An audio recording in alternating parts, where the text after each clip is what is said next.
It's Brian Wilson alongside Larry O'Connor. And joining us right now is David Coker. He is the president of the Fisher House Foundation, of course, an organization that is near and dear to the hearts of us here on Mornings on the Mall and on WMAL. In fact, coming up on December 6th and 7th, we will be having our annual Fisher House Radiothon. So this is a great time to touch base with David Coker because he is in the news. David Coker, we talked about this earlier in the week, how families of our fallen heroes, fallen soldiers, were not receiving death benefits, the $100,000 death benefit that they usually get from the Defense Department, usually within a few days of the soldier's death. That was being delayed. It was being postponed. It wasn't happening because of the shutdown. Talk to me how Fisher House Foundation has stepped in. Well, I'll say good morning, Brian. Good morning, Larry. Good morning. We wouldn't be in a position to help if it weren't for the listeners of WMAL and people all across America who've been so generous with us. It was an easy decision. When we first heard that this wasn't being done, we're simple people. The answer is you put these families first. And so we reached out. We put $4 million in an emergency action fund, and we're working with the Department of Defense now to get the appropriate names and the various amounts to send to these families. Now, tell me why this money is important to these families. What does it help them do?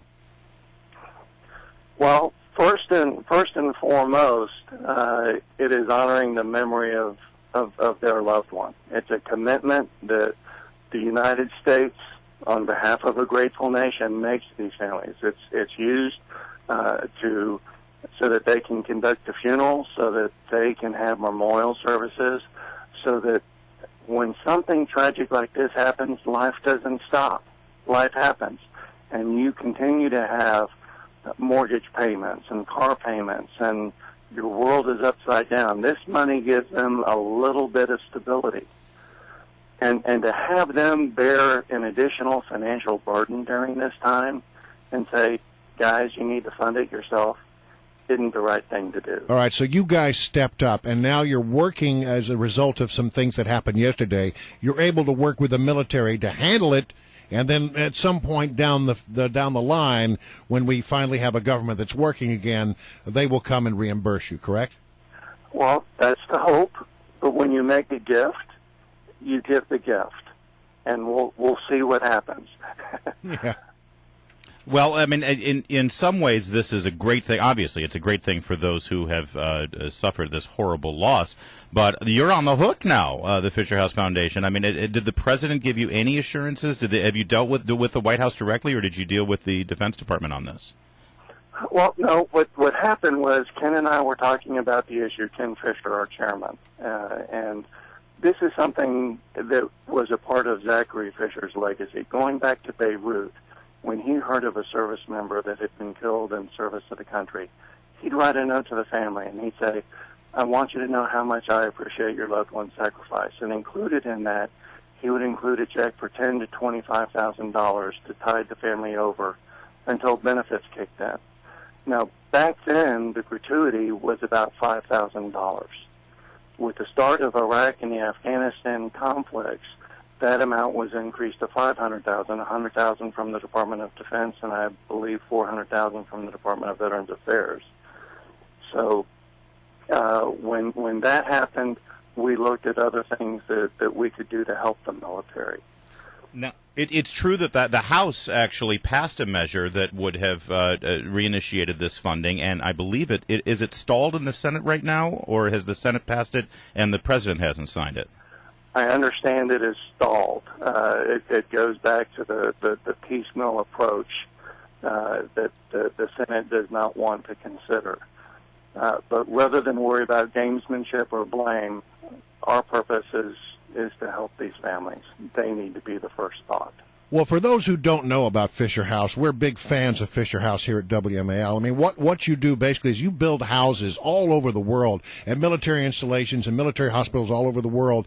It's sort of like the Ronald McDonald House, where you can come in and families who are trying to take care of their loved ones who are going through therapy and rehabilitation have a place to stay during that whole process. It's a beautiful idea. And now, in this moment of need, I'm so proud to be associated in any way that I've been associated with Fisher House, because now in a moment of need, here's another example of where Fisher House is standing up and doing the right thing for our American men and women who wear the uniform. If somebody wants to help you out as you help our military men and women out, how do they go about it? Well, they have two choices. One is go to the WMAL website, and you've got a link to our website, or they can go directly to our website, fisherhouse.org. And I know in this economy, not everybody necessarily has cash to give.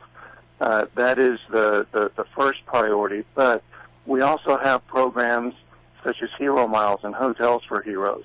You know, yesterday the Secretary of Defense was up at Dover Air Force Base, and 4 families participated in the dignified transfer of remains. We have always worked with the casualty system, and we actually flew in 4 family members to participate in those ceremonies so that they could be there. We believe that the military and the VA do a great job of everything they're authorized to do, but what they're authorized to do and what a family's needs are 2 different things, and we fill in the gap. So they can give cash, they can give frequent flyer miles, or they can give hotel points. All would be a tremendous blessing. Great. David Coker, and once again, I just want to remind everybody that on December 6th and 7th, we will be conducting our annual Fisher House Radiothon. It's a perfect time, in fact, right between Thanksgiving and Christmas. This is the perfect time to give to those who need it most. And really quickly, just I know you can't get political here, but let me just say, the Secretary of Defense, Chuck Hagel, has said that you will be reimbursed for any payments that you're making to these families if you even get any hesitation from the Pentagon. If there's even if they give you the check is in the mail thing, or say, oh, geez, yeah. I'm sure. But you let us know. We will bring the full power of the WMAL microphone down on those people. You got it? I got it.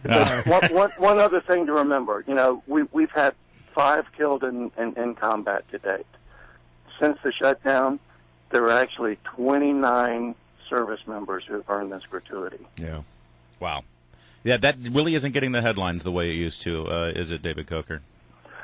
It's not, but, you know, we'll do what we can. The response has been tremendous. I wish I was smart enough to think this would have happened, but we're simple people. Do the right thing, and let's keep these families in our thoughts and prayers. prayers. You've always done it. And once again, thank you for being great Americans and stepping up when there was a need. I mean, it's sort of frustrating that our government can't get its act together, but at least in this country there are people like Fisher House and your fine organization that step up and help our men and women in military uniform when they need help most.